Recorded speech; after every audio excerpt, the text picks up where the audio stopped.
എമ്പുരാൻ എന്ന ചിത്രത്തിൻ്റെ 6ാം ദിവസത്തെ തമിഴ്നാട് ബോക്സ് ഓഫീസ് കളക്ഷൻ റിപ്പോർട്ടാണ് ഇന്ന് നോക്കാൻ പോകുന്നത്. വീഡിയോയ്ക്ക് മുൻപ് വീഡിയോ ലൈക്ക് ചെയ്യുക, ചാനൽ സബ്സ്ക്രൈബ് ചെയ്യുക. മാർച്ച് ഏപ്രിൽ മാസങ്ങളിൽ അങ്ങോട്ട് ധാരാളം ചിത്രങ്ങൾ OTT റിലീസ് ചെയ്യും. നമ്മുടെ ചാനൽ ഭാഗം പരിശോധിച്ചാൽ ആ വീഡിയോയ്ക്ക് നിങ്ങൾക്ക് കാണാൻ വേണ്ടി സാധിക്കുന്നതായിരിക്കും.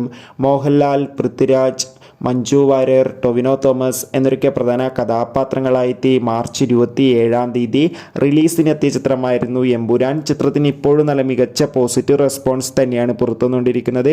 അതുകൊണ്ട് തന്നെ എല്ലാ സിനിമാ പ്രേമികളും ഒരേപോലെ എമ്പുരാൻ എന്ന ചിത്രത്തിൻ്റെ ഓരോ ദിവസത്തെ ഓരോ കളക്ഷൻ റിപ്പോർട്ടും അറിയാൻ വേണ്ടി ഒരുപാട് പ്രതീക്ഷയോടെയാണ് കാത്തിരിക്കുന്നത്. ഫൈനലി 6ാം ദിവസത്തെ ഏറ്റവും പുതിയ തമിഴ്നാട് കളക്ഷൻ റിപ്പോർട്ടൊക്കെ പുറത്തുവന്നിരിക്കുകയാണ്. അത്യാവശ്യം മികച്ചൊരു ബുക്കിംഗ് തന്നെ തമിഴ്നാട്ടിൽ നടക്കുന്നത് കൊണ്ട് തന്നെ ഇന്ന് മാത്രം 1 കോടിക്ക് മുകളിൽ കളക്ഷൻ നേടിയെടുക്കാൻ വേണ്ടി സാധിക്കുമെന്നാണ് ഇപ്പോൾ ട്രാക്കിംഗ് റിപ്പോർട്ടുകൾ സൂചിപ്പിക്കുന്നത്.